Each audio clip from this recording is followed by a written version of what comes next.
तो शुरू किया जाए, देखते हैं आगे। वायुमंडल की संरचना में हम लोग बात कर रहे हैं। इस समय हम लोग देख रहे हैं मध्यमंडल के बारे में बात करेंगे।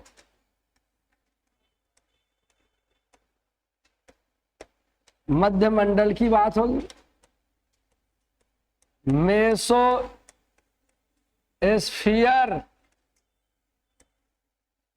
पिछले दिनों हम लोगों ने चर्चा किया था कि क्षोभ मंडल के बारे में, समताप मंडल के बारे में ऐसे ही चर्चा किया था।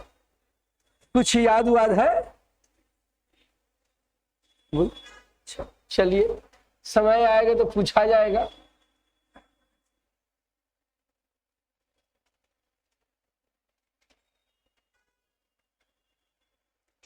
पिछले दिनों हमने इसको क्षोभ मंडल,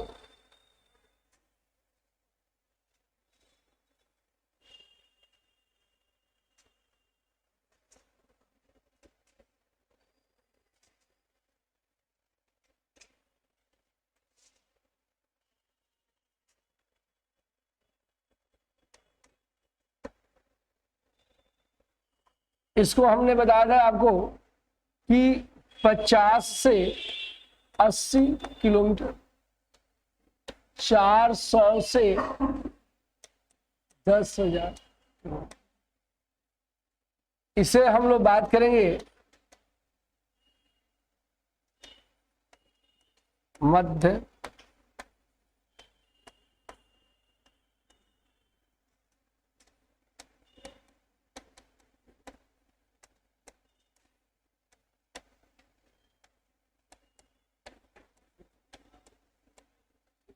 बहिर्मंडल।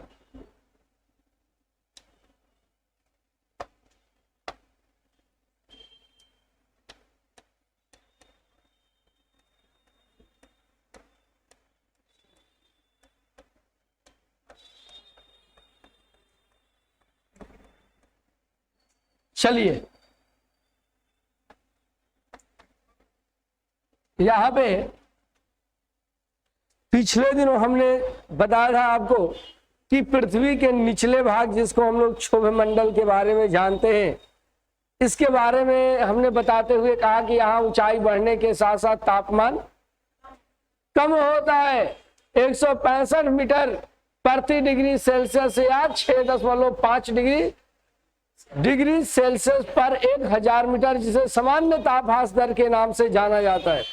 यही नहीं बल्कि हमने ये कहा था कि इस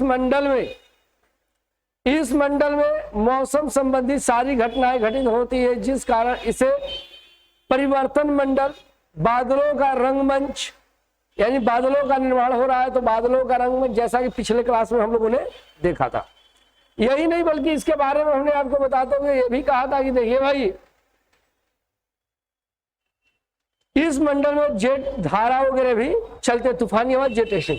इसके बाद हमने समताप मंडल के बारे में बताते हुए ये कहा था कि समताप मंडल, जिसके निचले भाग में जेट विमान उड़ाए जाते हैं, इस मंडल में ओजोन परतें पाई जाती है, ऐसा हमने चर्चा। मध्य मंडल की बात आज करेंगे हम लोग। कहां पर? 50 से 80 किलोमीटर के बीच पाए जाने वाले मंडल को हम लोग मध्य मंडल के नाम से जानते हैं। ऐसा ही है ना? यही नहीं बल्कि आगे अगर हम लोग बात करते हैं कि इसे मध्य मंडल के नाम से जाना जाता है, इस मंडल में हिमकण पाए जाते, क्योंकि यहां पर जो तापमान घट करके -80 डिग्री सेल्सियस से -100 डिग्री सेल्सियस तक ये तापमान यहां पर पाया। मतलब इतना तापमान, यानी तापमान हिमांक बिंदु के तक पहुंच जाता है। देखिए, दो शब्द आपको सुनने के लिए मिलता है, एक हिमांक बिंदु, दूसरा उषांक बिंदु। दोनों में अंतर क्या है? जब तापमान घट करके 0 डिग्री सेल्सियस तक पहुंच जाता है तो उसे उषांक बिंदु कहते हैं, और जब तो 0 के नीचे चला जाता है तो उसे हिमांक बिंदु कहते हैं। दोनों शब्दों को याद रखिए, ओसांग बिंदु और हिमांक बिंदु। ओसांग बिंदु जब तापमान घटकर 0 डिग्री सेल्सियस तक पहुंचता है तो उसे ओसांग बिंदु, और जब तापमान घट करके 0 के नीचे चला जाता है तो उसे हिमांक बिंदु। ठीक है, तो यहां पर तापमान 0 के नीचे चला गया यानी कि हिमांक बिंदु। तो यहां पर छोटे छोटे हिमकण पाए जाते हैं। क्या होते हैं यहां पर?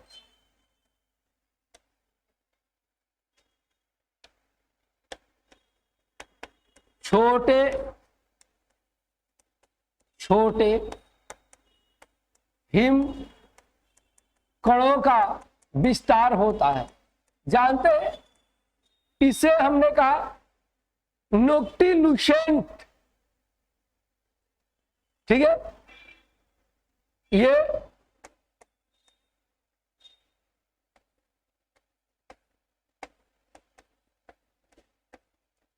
लूसेंट मेघ, इसी को हमने कहा निशादीप्ति मेघ।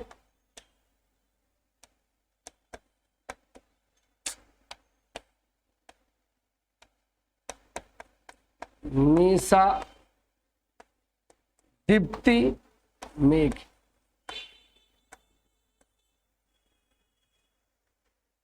इसी को जो ये नोक्टिल्यूसेंट निशादीप्ति यात्री रात्रिचर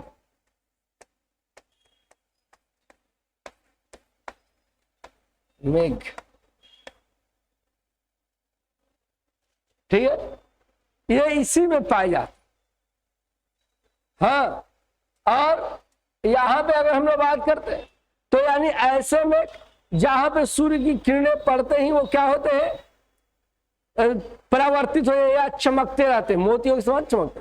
तो वही मेघ जो है यहाँ पर पाए जाते हैं। तो यहाँ पे पाए जाने वाले मेघों को नोक्टिल्यूसेंट या दिशानिप्ति मेघ या रात्रिचर मेघ कहा जाता है। यहाँ पे छोटे छोटे हिमकणों का क्या होता है, विस्तार पाया जाता है। ठीक है, जिसको हम क्रिस्टल मेघ के नाम से भी जानते हैं। यही है ना, इसे हम लोग क्या बोलते हैं, क्रिस्टल कण के नाम से भी इसको हम लोग जानते हैं। ये चीजें तो इसी के ऊपरी भाग में एक संक्रमित पेटी जो पाई जाती है उसी को मध्य सीमा के नाम से जाना जाता है। तो 2 लाइन इसी को हम लोग नोट करते हैं, उसके बाद जो है आगे हम लोग चर्चा हो लेकिन। तो मध्य मंडल, आगे उसी में कंटिन्यू करेंगे। मध्य मंडल बोले, यह लगभग 50 से 80 किलोमीटर के बीच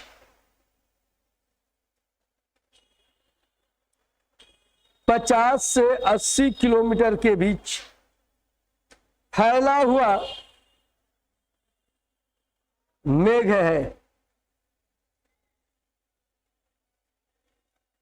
फैला हुआ मेघ है।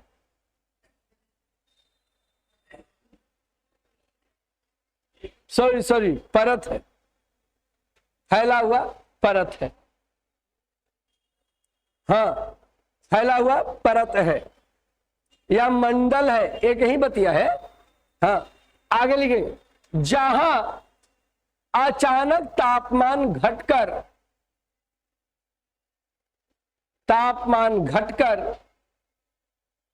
-80 से -100 डिग्री सेल्सियस तक, -80 से -100 डिग्री सेल्सियस तक चला जाता है, जिस कारण इस मंडल में छोटे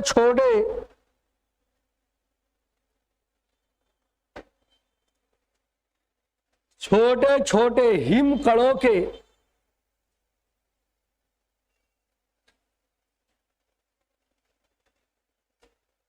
विस्तार पाए जाते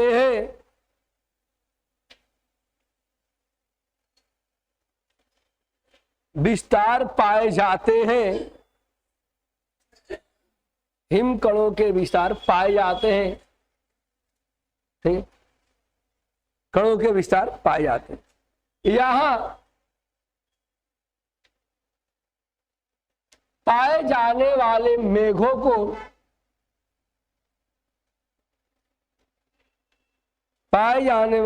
को नुक्टिल्यूसेंट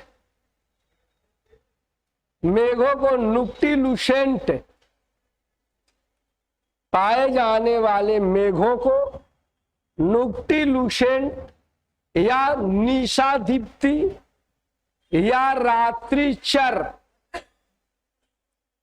मेघ कहा जाता है।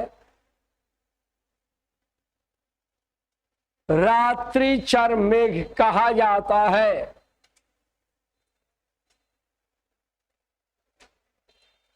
रात्रिचर मेघ कहा जाता है। रात्रिचर मेघ कहा जाता है। ठीक है, आगे नोट करेंगे। जो सूर्य के प्रकाश के साथ धीरे धीरे समाप्त हो जाते हैं,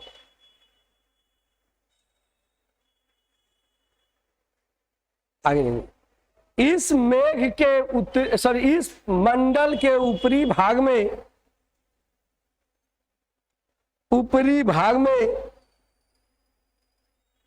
फैले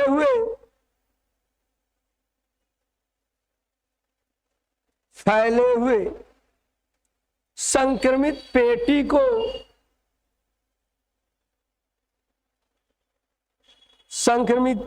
को मध्य सीमा कहा जाता है। मध्य सीमा कहा जाता है।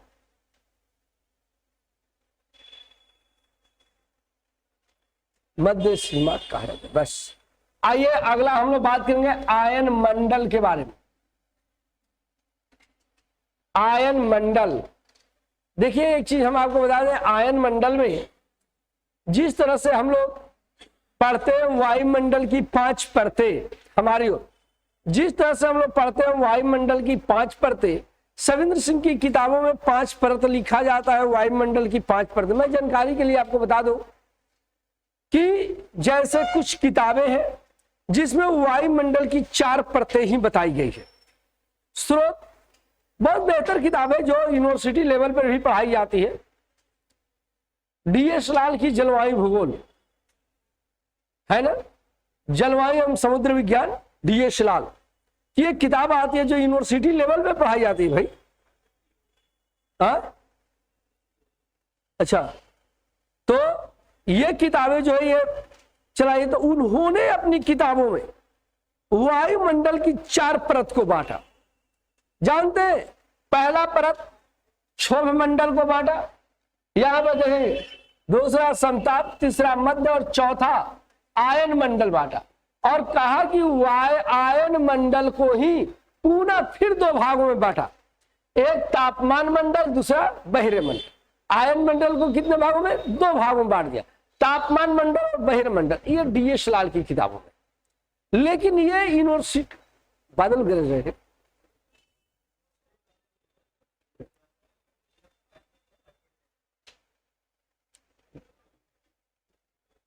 जब जब कहीं पे मानसून चैप्टर पढ़ाता हूं तो ये घटना जरूर घटित होती है। शायद 2 दिन पहले कमरे पर जो स्टूडेंट आते हैं उनको मैंने पढ़ाया था 2 दिन पहले ही, मानसून 2 दिन पहले बताया था, पश्चिमी विक्षोभ वगैरह। आज जो है देखिए 2 दिन। खैर आगे अगर हम लोग बात करते हैं, यहां पर रहेंगे, हेलो इधर आगे अगर हम लोग बात करते हैं इसके बारे में तो आयन मंडल, लेकिन हम लोग एकेडमिक लेवल पे है, कंपटीशन लेवल पे जो होता है उसमें सीधा सविंद्र सिंह को फोकस किया जाता है। और यहां पर क्या हो गया, हमारा 5 भागों में हम लोग सीधा बांटते। अब चलते हैं आयन मंडल। काहे इसका नाम आयन मंडल पड़ा? इसलिए इसका नाम आयन मंडल पड़ा क्योंकि इसी मंडल में रेडियो संबंधित उपग्रह स्थापित किए जाते, जहां से रेडियो तरंगे आयनीकृत होकर पुनः धरातलीय सतह पर क्या होती है, लौटती। इसलिए इस मंडल को आयन मंडल के नाम से जाना, इसीलिए इसे आयन जानते हैं। आगे अगर हम लोग बात करते हैं इस मंडल के बारे में, इसे हम आयन मंडल कहते हैं। आगे अगर हम लोग बात करते हैं इस मंडल के बारे में, तो इस मंडल में अचानक तापमान बढ़ के 0 डिग्री सेल्सियस पहुंच जाता है। कितना? 0 डिग्री सेल्सियस। अचानक तापमान बढ़ करके 0 डिग्री सेल्सियस पहुंच जाता है, इसलिए इसे तापमान मंडल के नाम से भी जाना जाता है। देखिए यहां पर हमने कहा आयन मंडल, हमने कहा कि सबसे ज्यादा रेडियो संबंधित उपग्रह, रेडियो संबंधित उपग्रह, हम ये नहीं कह रहे कि सर्वाधिक उपग्रह यहां सभी नहीं, रेडियो संबंधित उपग्रह स्थापित किए जाते हैं। जब रेडियो संबंधित उपग्रह धरातल है और रेडियो संबंधित उपग्रह यहां पर सैटेलाइट ये सब स्थापित किए गए हैं, तो यहां से सीधा तरंगे ऐसे भेजी गई धरातल से। अब यहां से इसी से टकरा करके ये विभिन्न शहरों में ये पड़कता है। तभी तो रेडियो में कहता है अब आप आकाशवाणी लखनऊ से समाचार सुनेंगे। फिर कुछ देर में कहेगा कि आज हमारे किसान भाई जौनपुर आकाशवाणी से चर्चा सुनेंगे गेहूं में लगने वाला रोग। ऐसा ही होता है। आइए बतियाते बतियाते कुछ ही देर में न्यूज का टाइम होगा, अच्छा अब लखनऊ से आप समाचार सुनेंगे उसी पर, ठीक है। तो ये क्या करता है कि यहां से सैटेलाइट द्वारा भेजा जाता है। यही जो विभिन्न केंद्रों में जितना भी उसका केंद्र है वहां पर वो क्या करता है, अपने रेडियो तरंगों को पटकता है। और जब पटकता है तो वहां पे जो बने हुए ऐसे जो बने होते हैं, इससे क्या होता है कि इसी से चारों ओर आसपास के क्षेत्रों को ये अपना रेंज भेजता,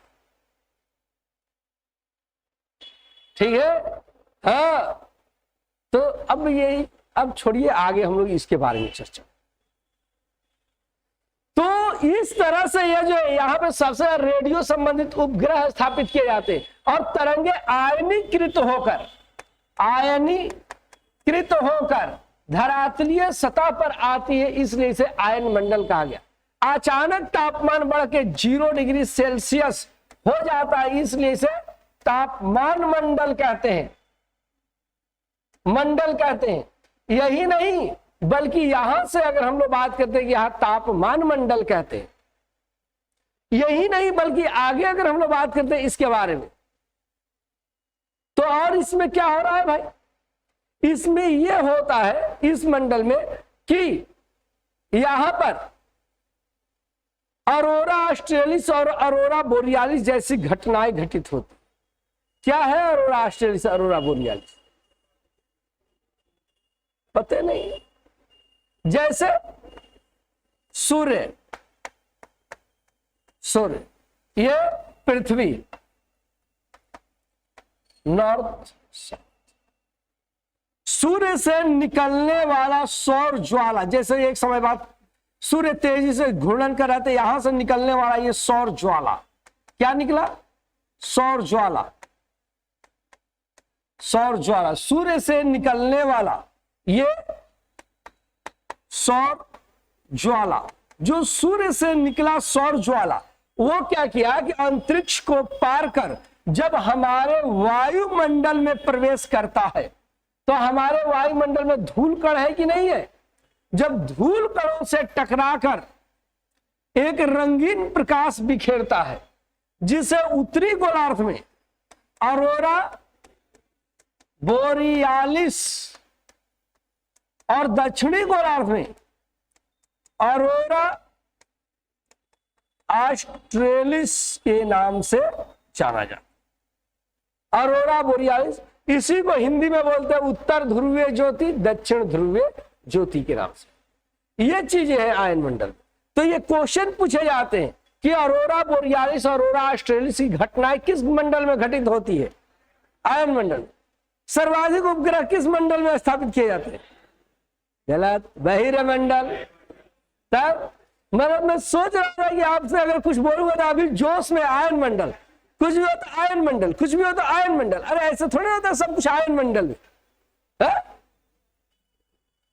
सिर्फ मैंने तो बताया कि रेडियो संबंधित उपग्रह, मैंने तो सर्वाधिक तो नहीं बताया हूं। ठीक है, तो आइए 2 लाइन नोट करते। आप लोग जोशिया जाते हैं। हाँ नहीं, हाँ तो उससे कोई फर्क नहीं पड़ता।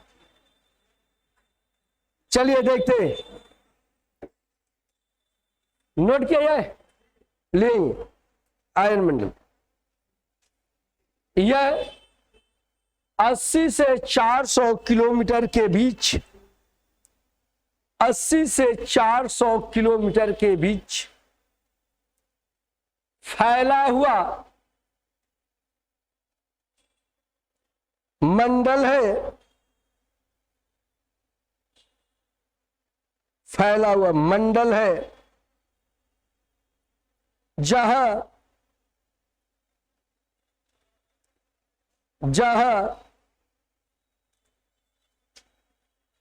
रेडियो संबंधित उपग्रह स्थापित किए जाते हैं। रेडियो संबंधित उपग्रह स्थापित किए जाते हैं जहां से रेडियो तरंगे आयनीकृत होकर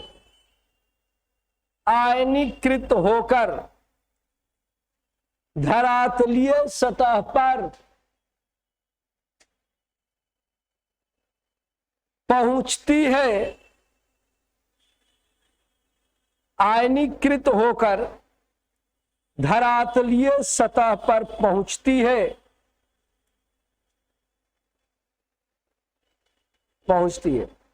अतः इसे आयन मंडल कहा जाता है। अतः इसे आयन मंडल कहा जाता है। आयन मंडल, इसी मंडल में अचानक तापमान बढ़कर, इसी मंडल में अचानक तापमान बढ़कर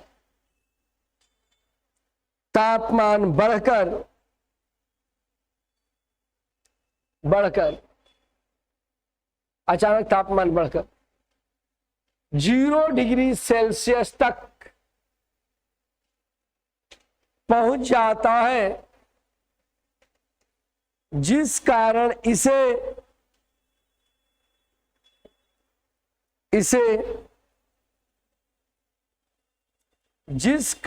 इसे क्या बोलते हैं, तापमान मंडल कहा जाता है। तापमान मंडल कहा जाता है। तापमान मंडल कहा जाता है। आगे तापमान मंडल कहा जाता है।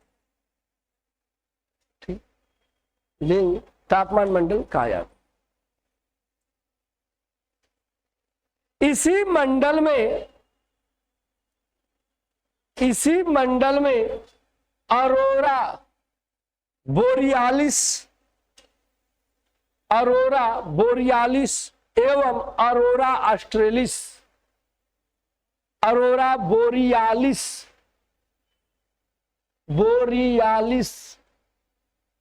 एवं अरोरा ऑस्ट्रेलिस जैसी घटनाएं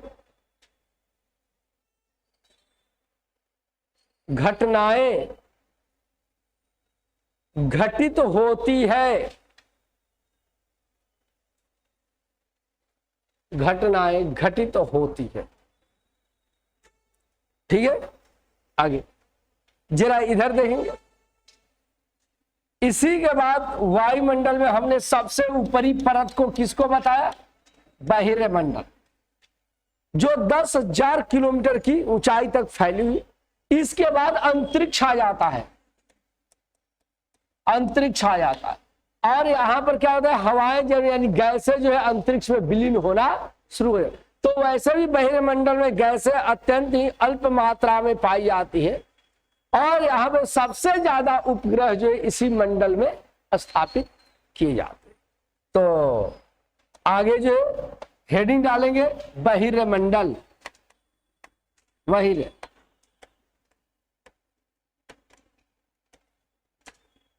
यानी कि एक्सोस्फीयर,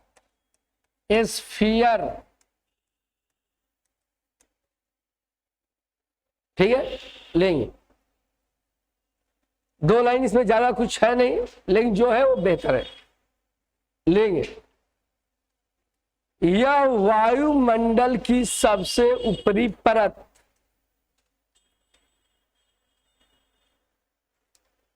वायुमंडल की सबसे ऊपरी परत जो लगभग 10,000 किलोमीटर की ऊंचाई तक, लगभग 10,000 किलोमीटर की ऊंचाई तक, ऊंचाई तक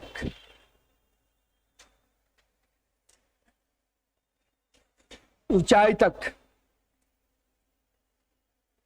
फैला है, फैला है 10,000 किलोमीटर की ऊंचाई तक, ठीक है, 10,000 किलोमीटर की ऊंचाई तक फैला, जहां गैसें अल्प मात्रा में पाई जाती है,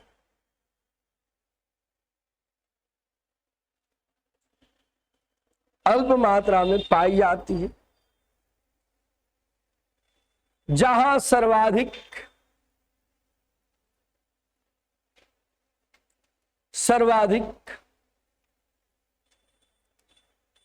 जहां सर्वाधिक उपग्रह, कृत्रिम उपग्रह, जहां सर्वाधिक कृत्रिम उपग्रह स्थापित किए जाते हैं, इस मंडल के बाद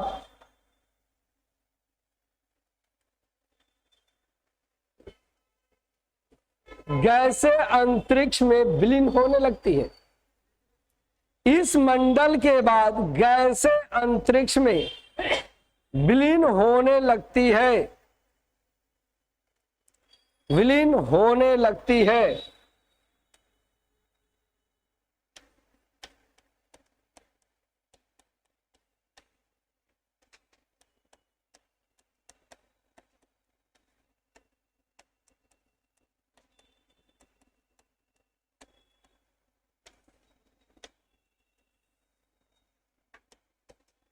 लिखेंगे नहीं,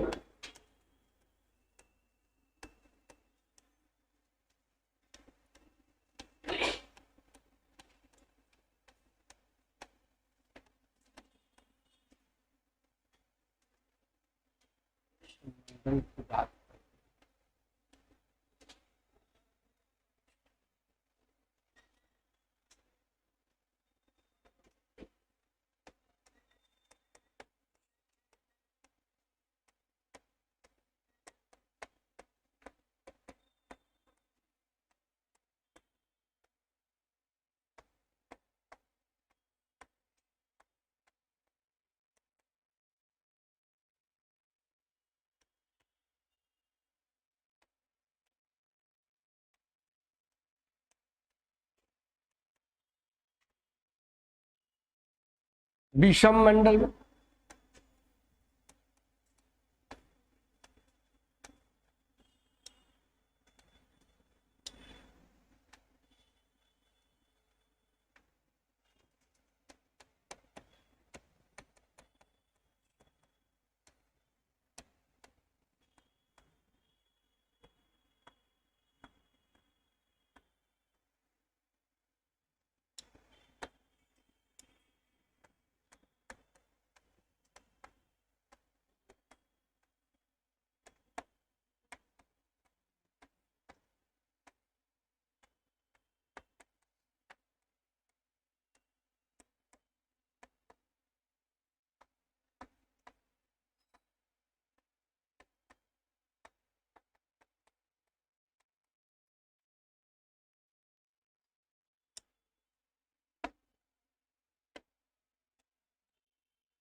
ये चेहरा देखेंगे। रासायनिक संगठन के आधार पर वायुमंडल को दो भागों में बांटा गया, एक सममंडल, दूसरा विषम मंडल। सममंडल जहां तापमान एक समान होता है, जो कितने किलोमीटर ऊंचाई तक पाया जाता है, 90। विषम मंडल जहां पे तापमान में क्या होती है, विषमता पाई जाती है, और यहां पर जो है ये ऊंचाई है, ये क्या है, ये ऊंचाई। तो कितने आणविक नाइट्रोजन मंडल 90 से 200 किलोमीटर, आणविक ऑक्सीजन मंडल 200 से 1100 किलोमीटर, आणविक हीलियम मंडल 1100 से 35 किलोमीटर, आणविक हाइड्रोजन 3500 से 10,000 किलोमीटर की ऊंचाई तक।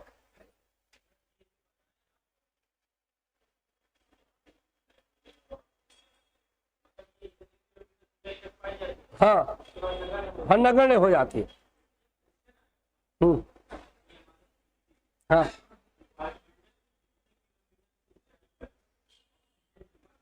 हाँ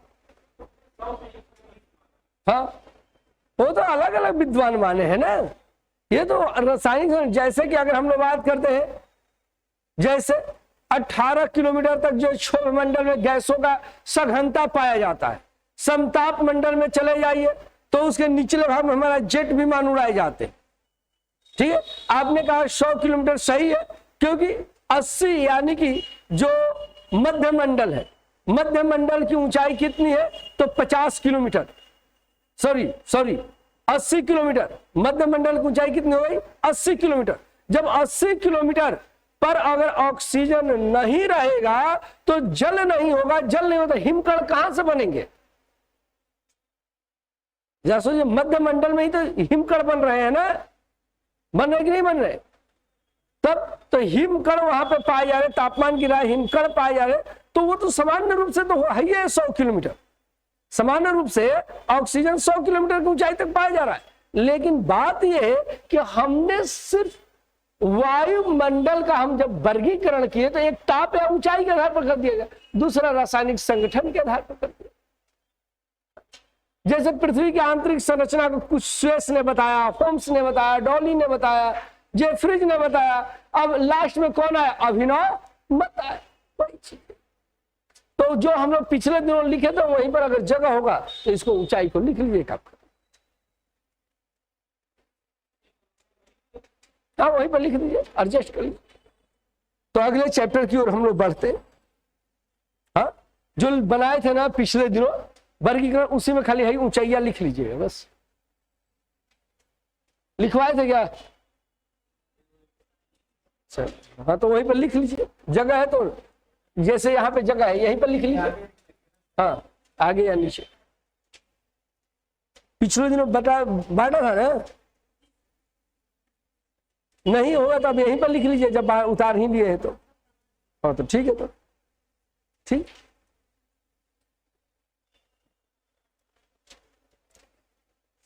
एक चैप्टर हम लोग बहुत इंपॉर्टेंट चैप्टर पढ़ते हैं, जो आज भी पढ़ेंगे, कल भी पढ़ेंगे। तो बहुत इंपॉर्टेंट चैप्टर है जिसका नाम होगा तापमान। हमने कहा आज हो पढ़ेंगे, कल हो पढ़ेंगे उसके बारे में।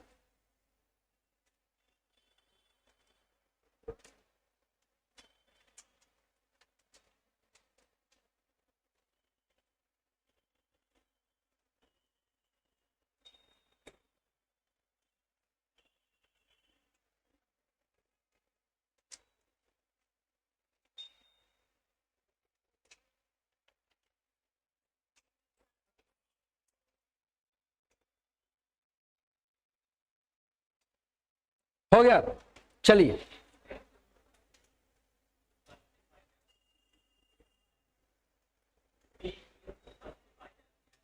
हाँ, कोई मतलब नहीं, सबसे नीचे सबसे ऊपर कौन। हाँ हाँ, तो कोई मतलब नहीं, वो जैसे वगैरह पूछे जाते नहीं तो आप लोग, चलिए कभी देखेंगे। चलिए आगे अगर हम लोग बात करते हैं, देखते हैं जिसका नाम है तापमान। तापमान एक चैप्टर है जिसका नाम है तापमान, बहुत शानदार चैप्टर है तापमान। आइए देखते हैं। तापमान किसे कहते हैं? तापमान किसे कहते हैं? तापमान है? जैसे जिसे आपने बगल वाले को छुआ है, जैसे बगल वाले को छुआ तब तो आपको संवेदना को हो रही यार तुम्हारा तो शरीर गर्म है, क्या है आपको? बुखार लग रहा है ना। वो व्यक्ति या किसी पिंड में उपस्थित ऊष्मा की मात्रा या जिसे छूने पर संवेदना उत्पन्न हो, हेलो, जिसे छूने पर संवेदना उत्पन्न हो। जैसे आपने पानी को छुआ, अचानक आपने देखा कि अरे अरे तो गर्म है, छूने में आपको कैसा लगा? गर्म। आपने कहा संवेदना उत्पन्न की गर्म। पानी में उष्मा है, पानी में का तापमान कम है, छुआ आपने कहा अरे यार बहुत ही ठंडा है। तो वही हमने कहा किसी पिंड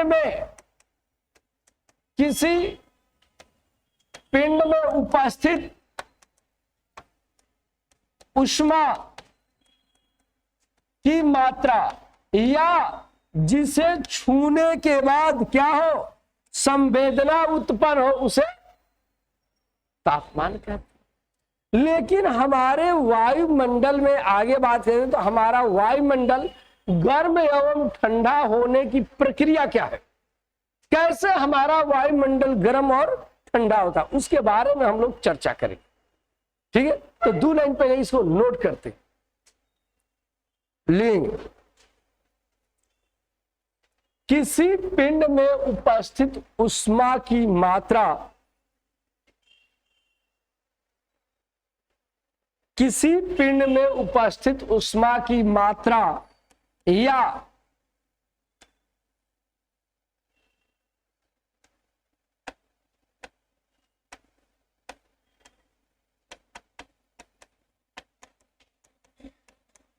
जिसे छूने के बाद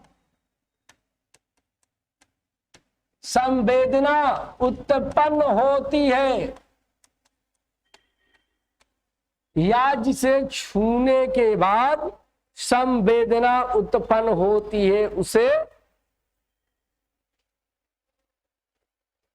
तापमान कहा जाता है। उसे तापमान, जिसे छूने के बाद संवेदना उत्पन्न होती है, उसे तापमान। चलिए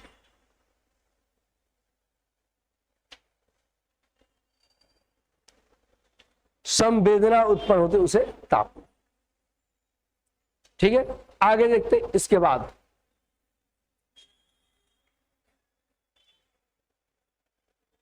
ठीक है, आगे देखते हेडिंग डालते वायुमंडल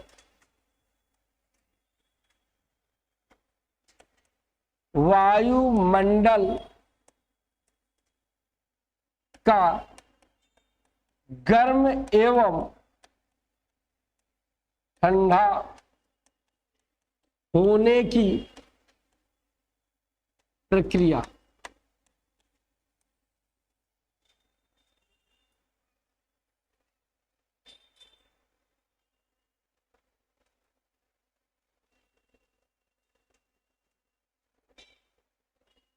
देखिए क्या क्या है भाई, एक है विकिरण,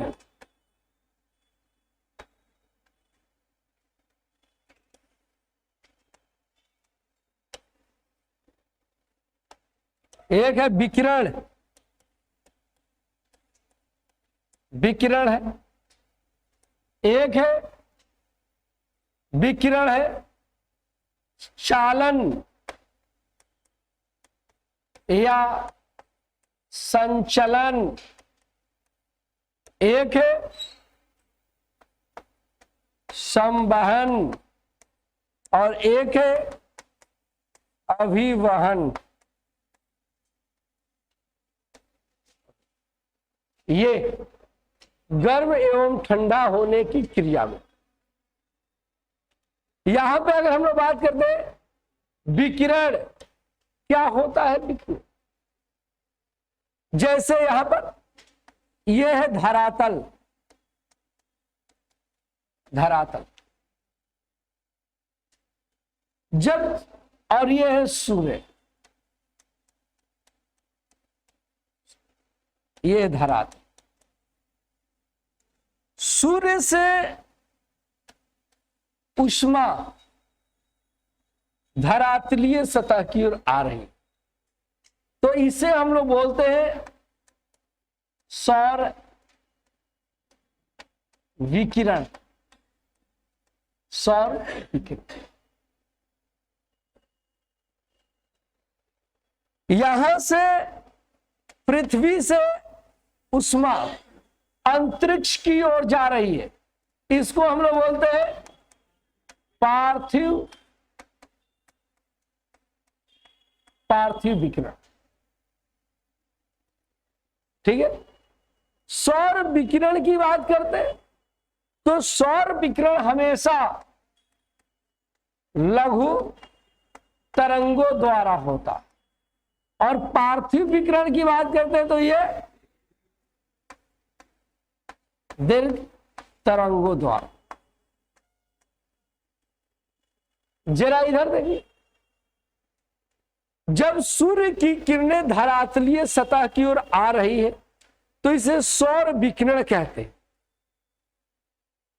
यह लघु तरंगों द्वारा हो रही है, लेकिन शाम होते ही जैसे सूर्यास्त होते ही पार्थिव विकिरण का दर जारी है। पृथ्वी से ऊष्मा अंतरिक्ष की ओर भेजी जा रही है, लेकिन यह जो है जब भेजी जा रही है तो इसको पार्थिव विकिरण कहते हैं, जो दीर्घ तरंगों के द्वारा हो। याद रखिएगा, जिस पिंड का तापमान ज्यादा होता है उसका तरंग दैर्घ्य हमेशा छोटा होता है, और जिस पिंड का तापमान कम होता है उसका तरंग दैर्घ्य ज्यादा होता है, लंबा होता है। यही क्वेश्चन जो है लोक सेवा आयोग अपनी परीक्षा में पूछा कि सौर विकिरण होता है दीर्घ तरंगों द्वारा, लघु तरंगों द्वारा, ऐसे ही करके पूछा। तो सौर विकिरण लघु। एक प्रश्न फिर यहां पे पूछा जाता, किसने कहा कि दीर्घ तरंगों यानी कि उच्च तापमान वाले पिंडों का तरंग दैर्घ्य छोटा और जिसका तापमान कम होता है उसका तरंग दैर्घ्य बड़ा होता? किसने कहा था? प्लांक। प्लांक,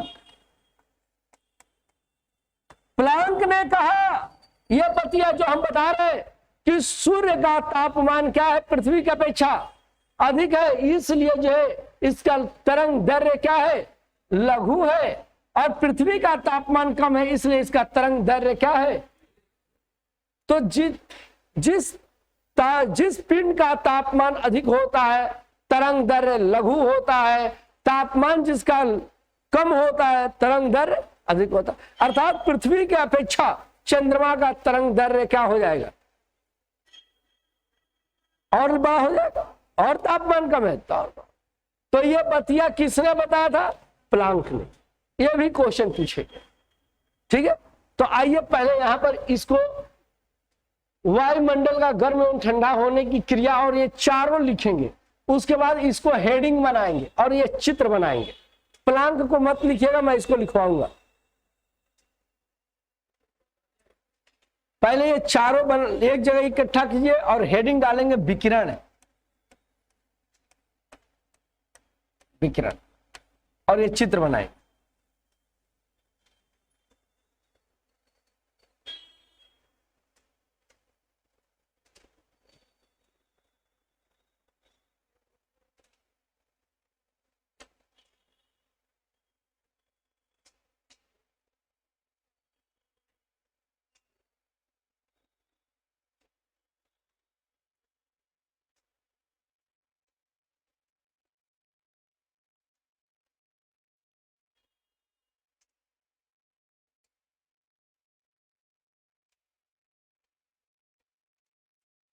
हो गया, चित्र बना लिए, और क्या बोला तो हूं, ये बना लीजिए।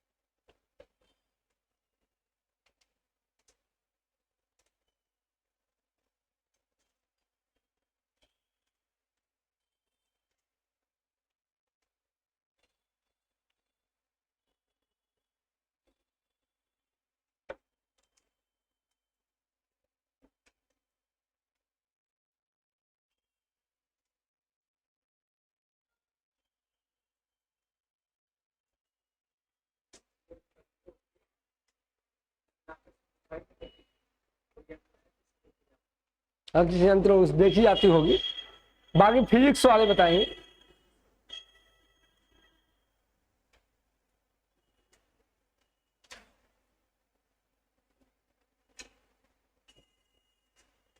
चलिए, हो गया।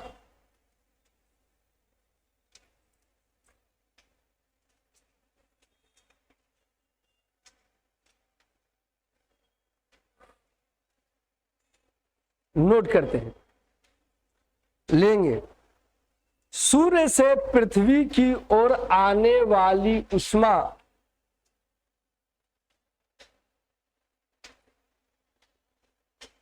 को सौर विकिरण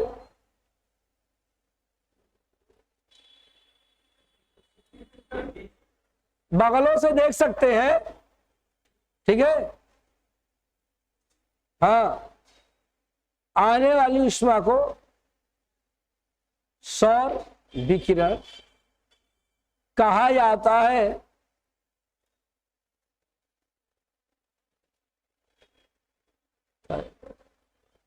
कहा जाता है जो लघु तरंगों के माध्यम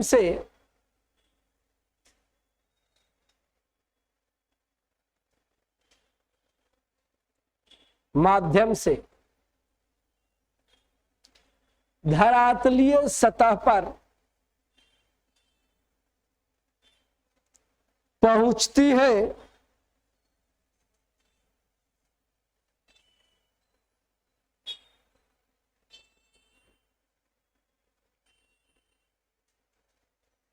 आगे पहुंचती है, वही रात्रि के समय पार्थिव विकिरण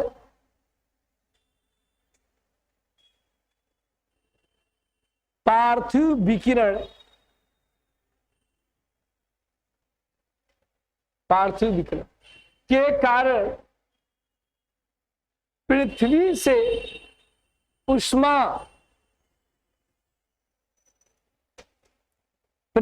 से ऊष्मा अंतरिक्ष की ओर दीर्घ तरंगों के माध्यम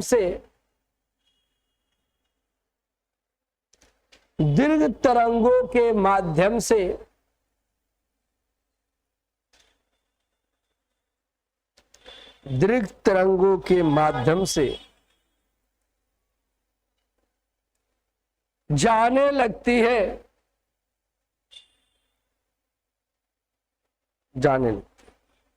आगे अगले लाइन से एरो देके लिखेंगे, ऐसे लेंगे।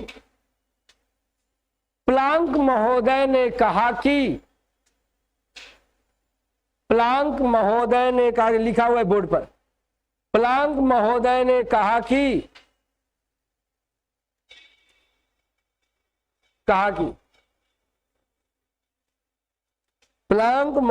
ने कहा कि जिस पिंड का तापमान अधिक होता है उसका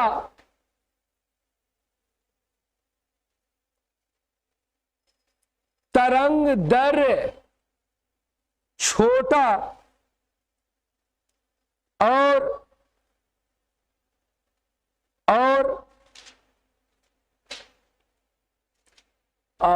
जिसका तापमान कम होता है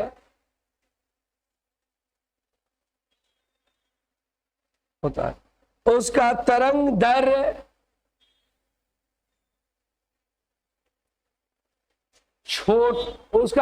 दैर्घ्य बड़ा, यानी दीर्घ, उसका तरंग दैर्घ्य बड़ा होता है।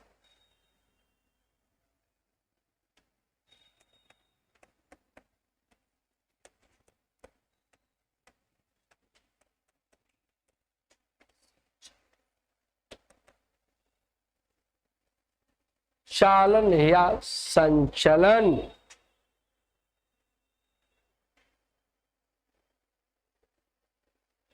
चालन या संचरण।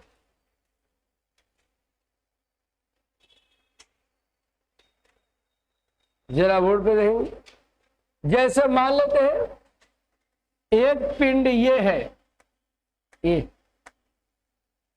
क्या है, गर्म। एक पिंड बी है, क्या है, ठंडा।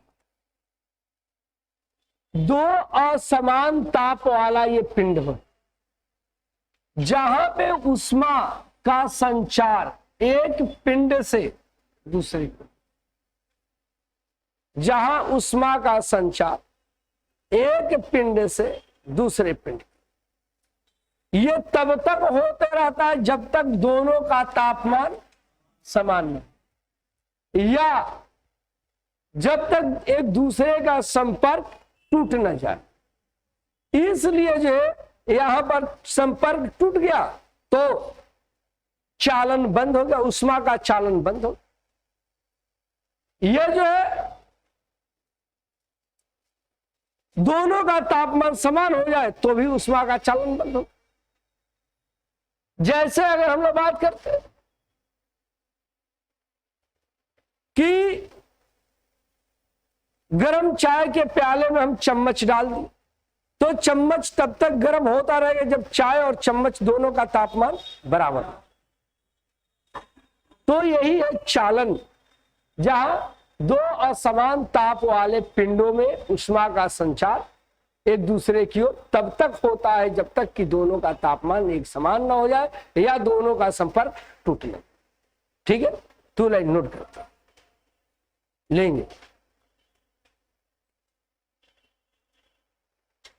लिखा गया। चलो, दो असमान ताप वाले पिंडों का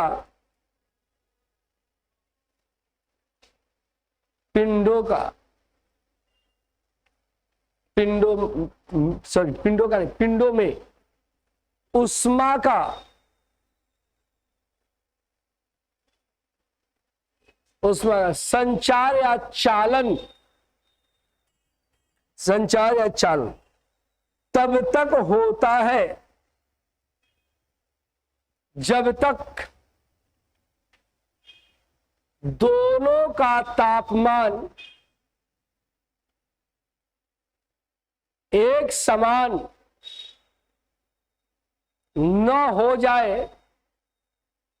या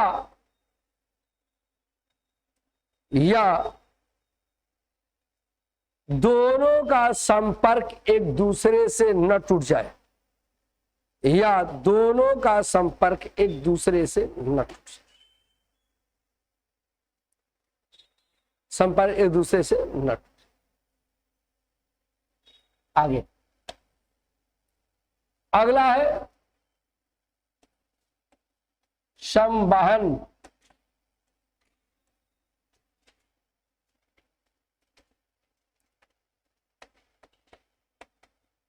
ये धरातल है, धरातल। जब यहां पे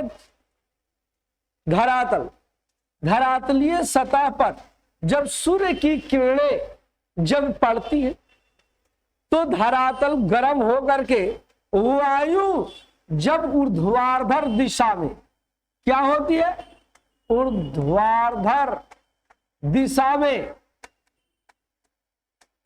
चलने लगती है तो उसी को हम संवहन के नाम से जानते हैं। जैसे विषुवत रेखीय प्रदेशों में उसका मुख्य उदाहरण है विषुवत रेखा। जैसे विषुवत रेखीय प्रदेशों में जब सूर्य की किरणें सीधी पड़ती है तो तापमान बढ़ता है। जब तापमान बढ़ता है तो हवा गर्म होकर के कैसे, ऊर्ध्वाधर दिशा में ऊपर की ओर उठती है। आज जब ऊर्ध्वाधर दिशा में ऊपर की ओर उठती है तो उसी को हम लोग संवहन के नाम से जानते। ऐसी स्थिति विषुवत रेखीय प्रदेशों में देखने के लिए 2 लाइन नोट करते।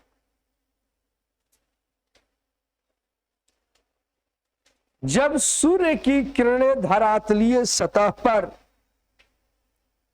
जब सूर्य की किरणें धरातलीय सतह पर ऊर्ध्वाधर दिशा में सॉरी सीधी पड़ती है, सूर्य की किरणें धरातलीय सतह पर सीधी पड़ती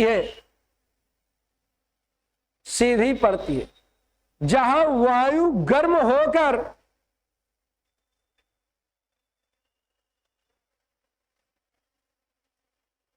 ऊर्ध्वाधर दिशा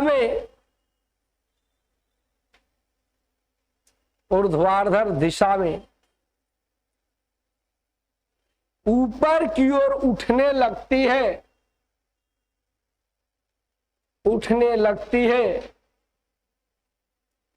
उसे संवहन कहा जाता है।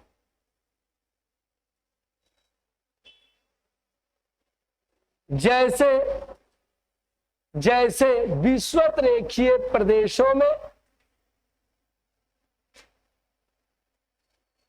इसी संवहन क्रिया द्वारा विषुवत रेखीय प्रदेशों में इसी संवहन क्रिया द्वारा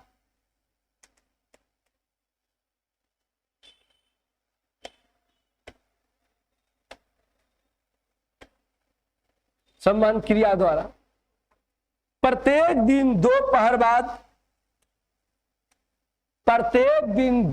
बाद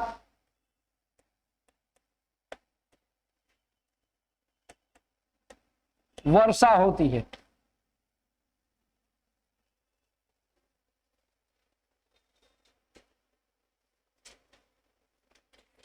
देखिए,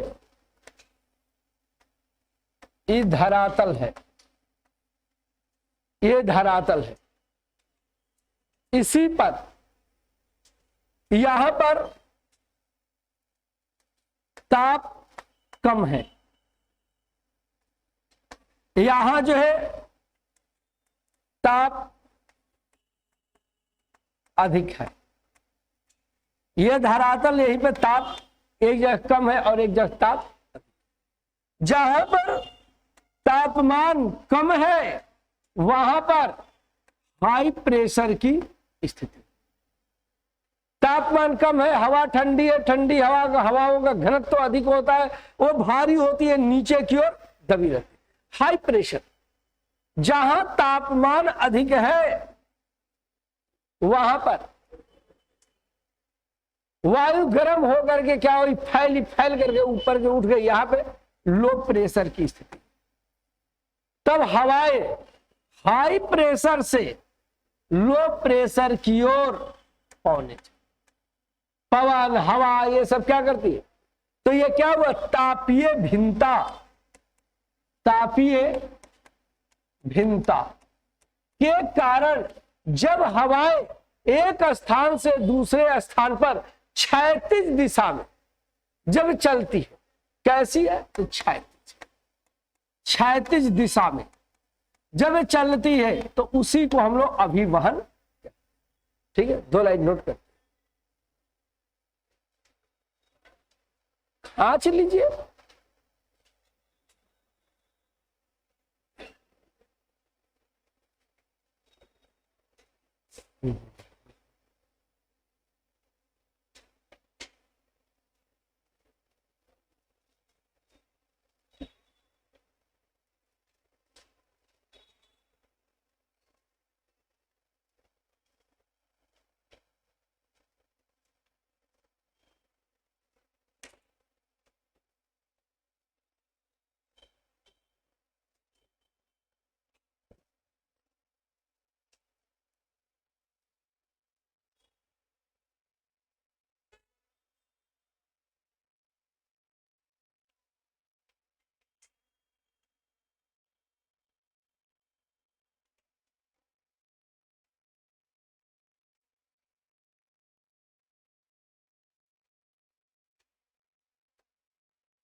लेंगे जब तापीय भिन्नता के कारण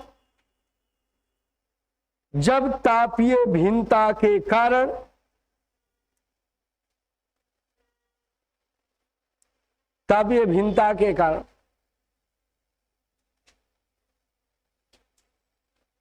तापीय भिन्नता के कारण हवाएं उच्च वायु दाब से निम्न वायु दाब की ओर, निम्न वायु दाब की ओर चलती है, उसे